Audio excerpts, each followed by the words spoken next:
and become fancy theater. So we watched the others. We're going to watch this one next. Let's get started. Brought to you by NordVPN. All right, Internet Historian. I already feel fancy with this music. Tisk, tisk, tisk. Look at you. Uncultured. Unsophisticated.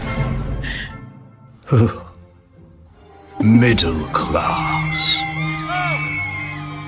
No, don't speak. You'll just make me throw up. I'd say cover up with this dinner jacket, but I'm afraid that you'd get your head stuck in the sleeve and asphyxiate. Help, I'm stuck. Listen, lowball. Wow. Don't you want to be refined? Don't you want to be fancy, like moi? That's French. I don't expect you to know what it means. Yeah, but I that have takes some a lot good of work. news. Before this financial year ends, I have decided to make a charitable deduction. It's you, champ. For you see, I... Have premarital sex. This virus. I have made several videos, though. Well, which will then. show you how to bluff your way to the inner circles. Undetected. Yes. By the time the elites find out, Neon Genesis Evangelion is psychological and intense. it will be too late. I get you in, you eat all the hors d'oeuvres, and we get out. That's the plan. And let's begin your instruction Actually, that sounds with great. Eat the food and run away. Theater, the YouTube premium of upper society. And the first section, Wait. symphony. The first period of performance, that's called Baroque, from 1600 to 1750. This featured Bach and Vivaldi. Now, there was also a guy named Giuseppe Tartini, and he was the best one of them all, because one evening I don't know who he that had is. a dream where the devil showed up and presented him the deal. The devil would become his teacher and impart on him everything he knew about music. No. Yes. Once Tartini had learnt everything he could, he handed over his violin and asked the devil to play.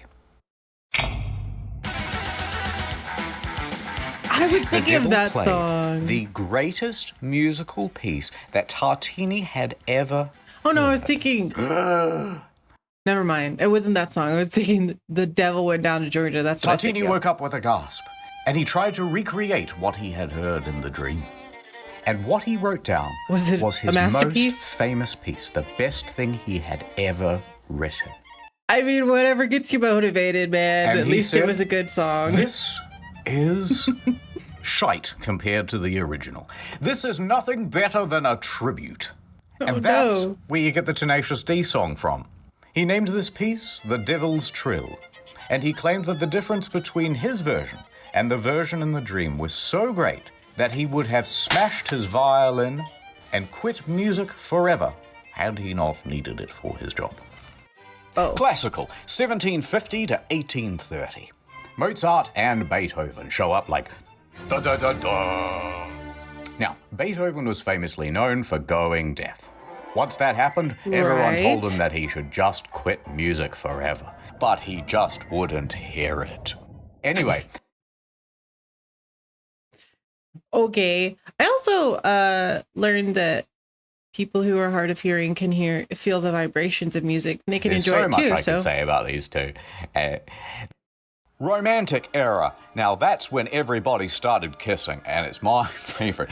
Great piece. Mwah. Oh, you played wonderfully too. Mwah. We also enjoyed listening. Mwah. Mwah, mwah, mwah, mwah, mwah, mwah. All you need to know about this one is Are we Chopin sure? and Berlioz. Berlioz, however, was not getting any kisses. He was relatably, painfully single, living alone in Paris, the city of love. Okay.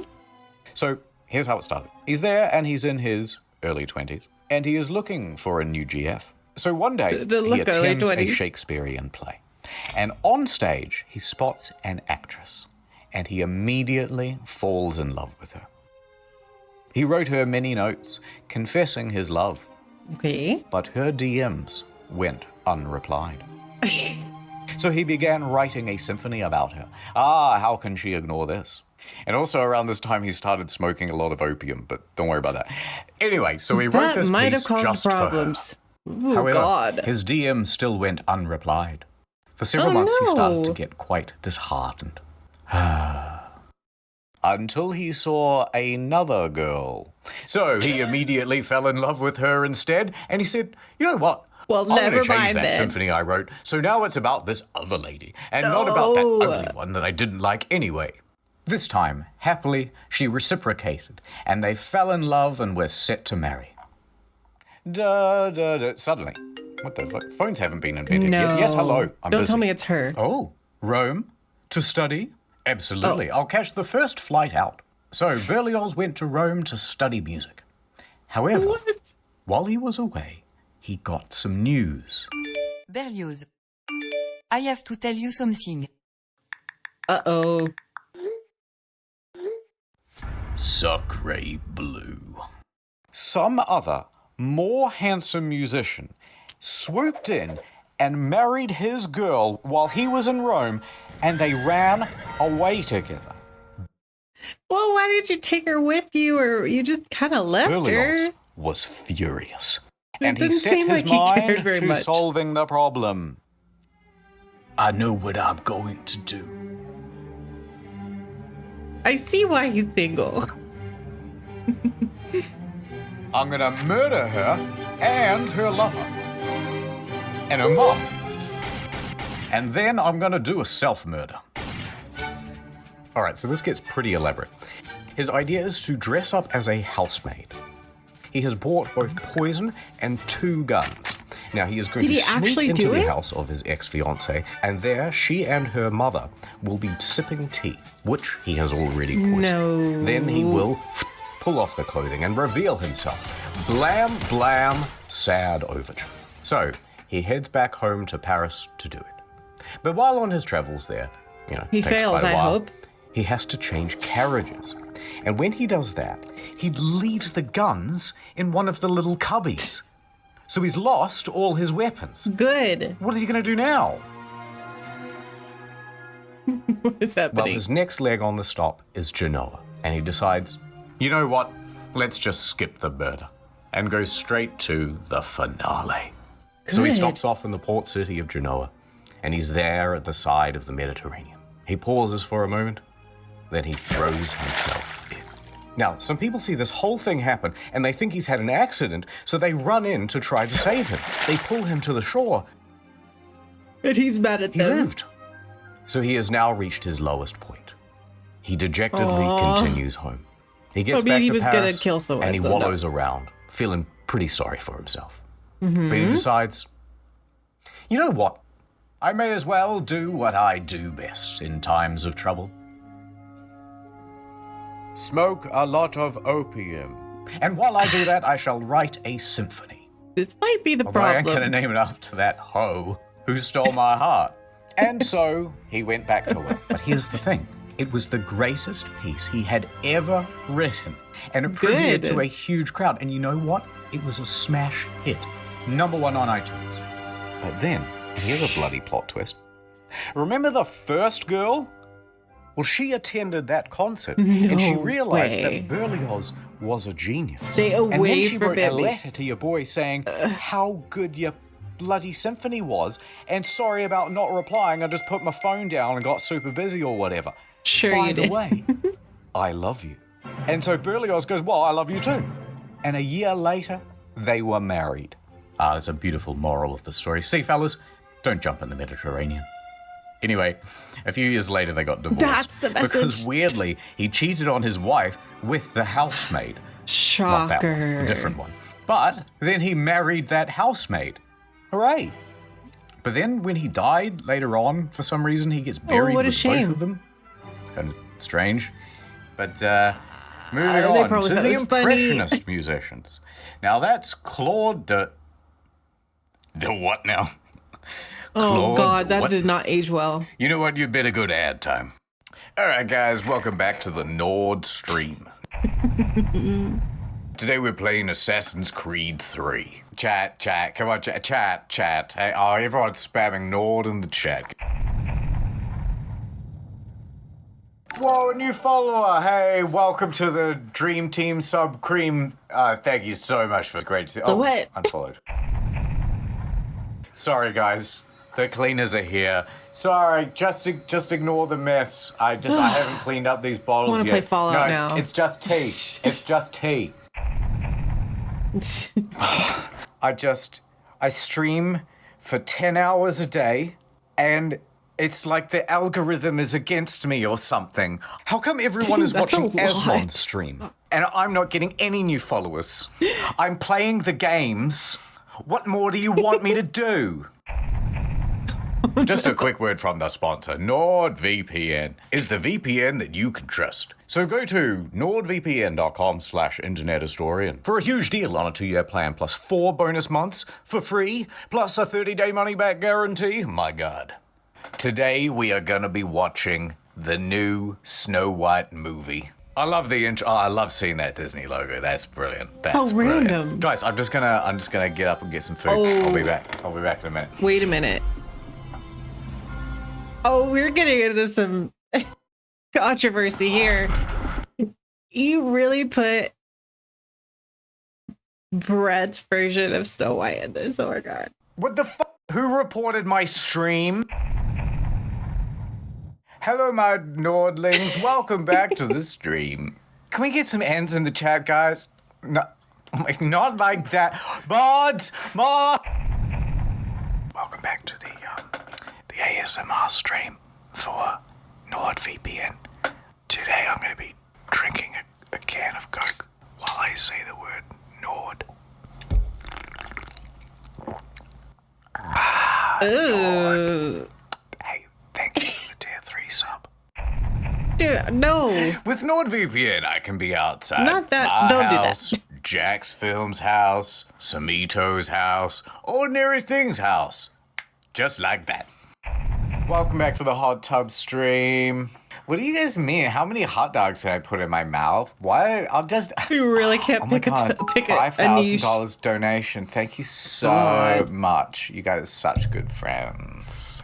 Streaming's not for me. I'd rather go to nordvpn.com/internethistorian to get a huge deal on a 2-year plan plus 4 months for free. And over. That was a whirlwind of an Watching ad. Netflix, are you?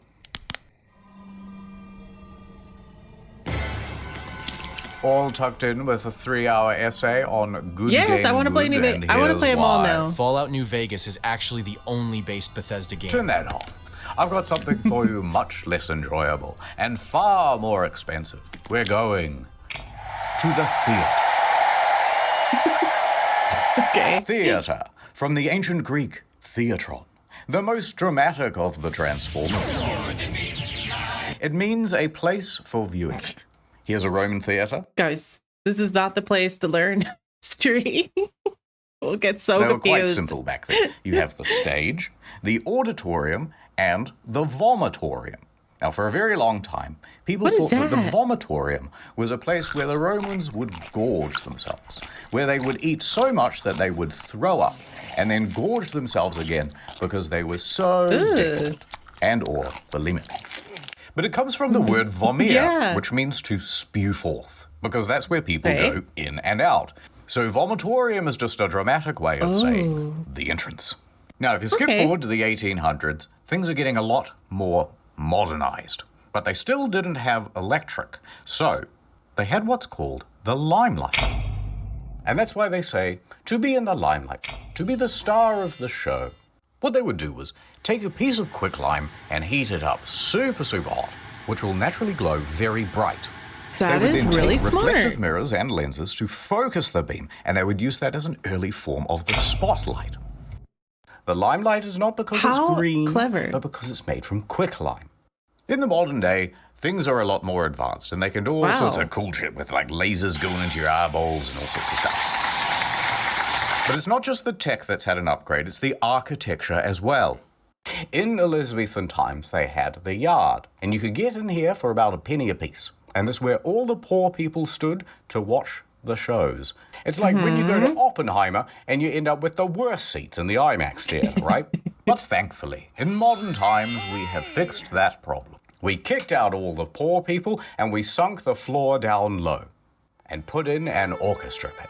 Now, these The poor things are people. usually 6 to 12 feet deep, so they're not obstructing the audience's view. But having a giant Yes. hole at the end of a stage is quite dangerous. So usually they put a big net Oh, there that's as my well. biggest nightmare. And yet, a lot of people still get, Oh, how sad. like a lot of people.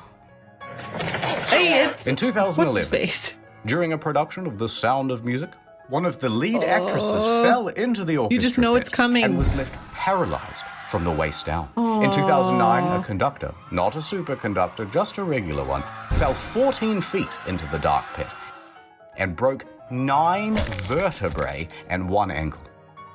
Mamma mia. And he fell on his pointy conducting thing.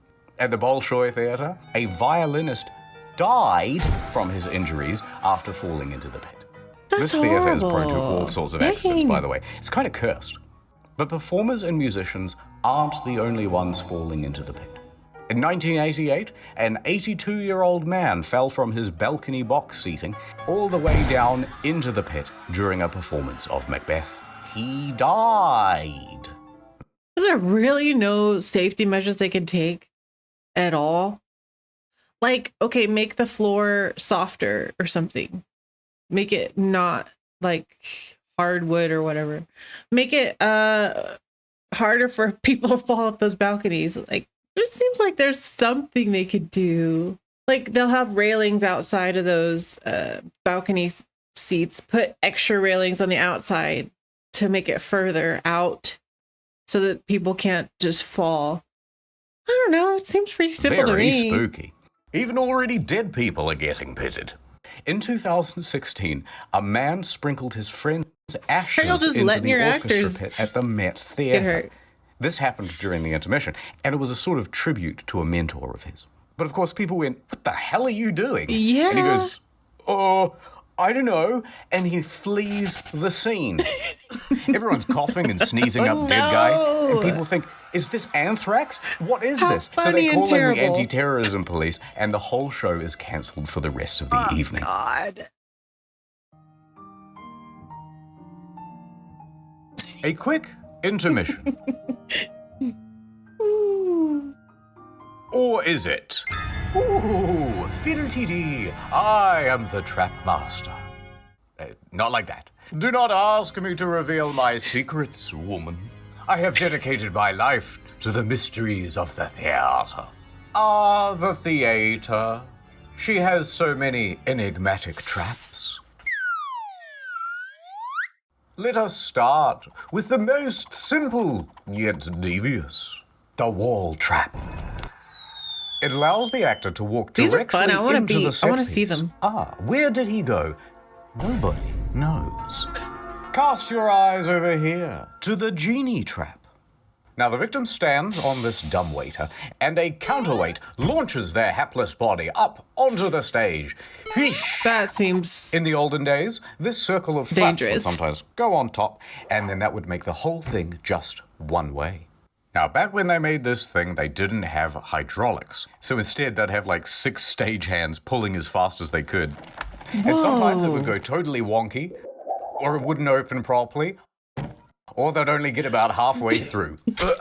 yeah. Oh, it's, well, yep. I guess that's it. There's only 2. Wrong. This is the vampire trap. And if I want to come back up again, this is called the sunroof trap. Very cool. Watch out for the closing doors on this one. It managed to trap Spider-Man's foot back into production in 2013. Me and the Green Goblin, we collabed on this one. All right, there's one more. The ghost glide.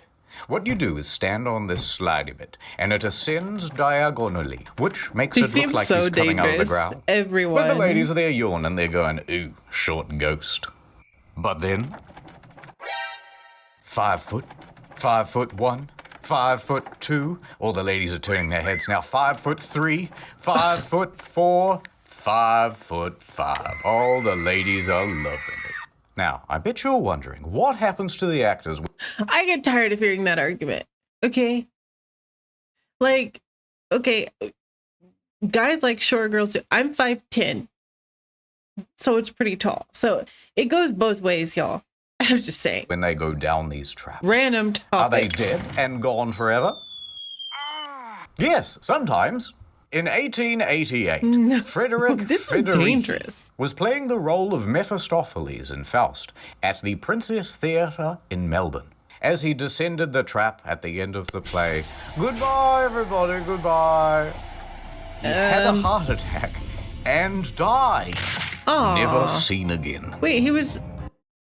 I think it said And died. he was only 37. That's awful. Never seen again. So as you can imagine, with this many deaths, the theatre has become a highly haunted place. Oh yeah. I'm sure. In fact, sometimes you can put your ear right up to the wall and you can hear two male ghosts wrestling. Can't fake that. Ah, another ghost hole. Okay. Don't look inside. I did once. Almost went blind. That's why I wear the mask. This man. Anyway, because of all the ghosts, the theatres do whatever they can to keep the spirits happy. See this? And imagine being in there when nobody else is there, completely quiet, like messing around the stage and stuff. It's probably pretty creepy. It's called a ghost light. When everything is closed, it is kept on always. Kept on for the ghosts, so that they... Oh. I like to see the little notes in the bottom corner. Anyway, because of all the ghosts, the theatres do whatever they Hold on. can I to went keep back a the little bit. spirits happy. See this? It's called a ghost light. When everything is closed, it is kept on... Okay, there it is. It's a superstition, but also a liability thing.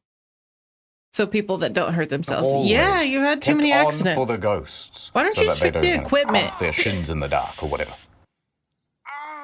At the Palace Theatre in London, there has been some ghostly activity. It seems to be a bit of a hotspot for ghostly activities. And that's why they always keep two empty seats at the back so that the ghosts may sit there and watch the show. And it's good for that's ticket why sales. We traditionally kept a couple of seats off sale for the ghosts. However, Harry Potter is so popular that we sell those seats now. Oh. Also, most theatres close Wow. for 1 day per week. And on those days, the ghosts are left to perform for each other in their own shows. Which they like, we think. I was worried about my own vagina. It Oh, needed a finally, the vagina I don't know who monologue. that is. of other vagina. You know, I wasn't always part of the elite. In fact, from a very young age, I grew up in an orphanage. No, my parents weren't dead. Rent in that building was just really cheap. But my parents showed me no affection. And as soon as they could, they sent me off to boarding school. But boards were always their passion, not mine. I tried to run away, but they caught me. And boy, did they throw the book at me. Alas, I did not dodge in time. I spent the next few years in a coma. A Native American town, Pueblo, Acoma. And the people there taught me great. how to read American. They also had a local library, and I spent my days buried in books, He is sassy in this video. learning as much as I could about the arts. And once someone noticed me buried under those books and they rescued me, I knew I wanted to teach default character presets like yourselves all about Shakespeare. Right. Editor's note. I started Googling Shakespeare and I got kind of distracted, so I don't know. Here's a WAV file. You can do something with this. Put him in like a classroom or something. All right, attention, everybody. I am your new teacher. You are a bunch of troubled inner city youths. All you know is shoot gun, fail test, and crime. But I'm here to teach you that actually books and reading and stuff are actually pretty epic after all.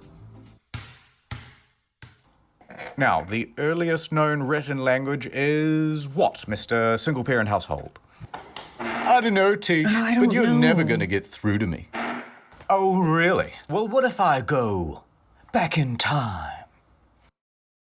Back in time. In the long, long ago, very few could read. But to be fair, most of the written languages were kind of shit. This is cuneiform, the very first written language. Wow, and look it has at far it. too much punctuation. Then eventually came along the Egyptians, and they invented emojis. It's so but cool they would looking. call them hieroglyphs. Anyway, That the is typical so written thing would cool. go like this. Message for you, sir. Big bird, man with stick, man sitting, circle. Oh, more bills. Da-da-da-da-da-da. Eventually that became quite annoying, so the Phoenicians, who were a kind of Lebanese, very progressive especially for those days, now they came up with a better idea. They started going, hey, that sounds a bit like an A. Buh, that sounds a bit like a B. Cool. And so on and so on, until we had a Alphabet. proto-form of the alphabet. Now, the Greeks thought that was pretty neato, but they said, let's come up with an even better version with 22 letters, and soon that will be like English. Oral history. Greeks more like geeks. Got 'em. Oh, yeah?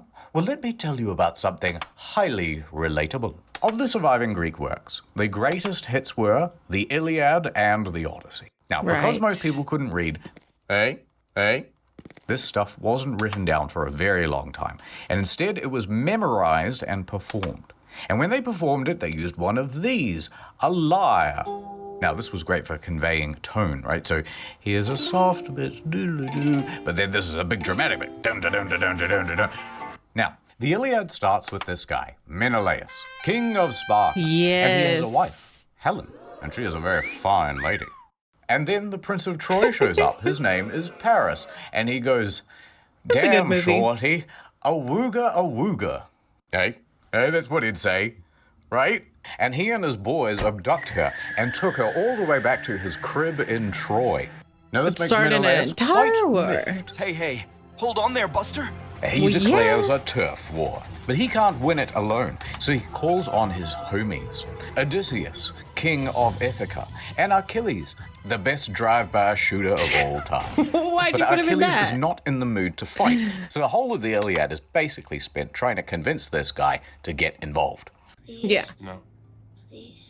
Eventually, they win the turf war by being very sneaky. They make a giant horse, which is the symbol of Troy, and they leave it at the front gate. That's their way of saying, oh, I guess you win. We're walking away now. Sneaky, sneaky, And meanwhile, and they go thousands of in. soldiers go off and hide in some bushes. Now, the Trojans are very suspicious, but they can see that the Greek ships are actually sailing away into the horizon. So they know, oh, it must be real, must be real. We've won. We've won the Wow. many years war. But actually, there's almost no one on those ships, and there's a surprise inside the horse. Later that night, Soldiers. when everyone's asleep, boiling hot tzatziki everywhere. And also some soldiers wearing thermal protection. They get out and they open the gates, and then everyone comes out of the bushes, running into the city and kill everybody. Pretty clever. After they win the war, Odysseus heads back home to Ithaca. However, on his way, he starts making beef with Poseidon, god of the sea. And Poseidon is mad at the disrespect, so he sends Odysseus on a long-ass detour, and that detour is the story of the Odyssey. Pretty epic, right, kids?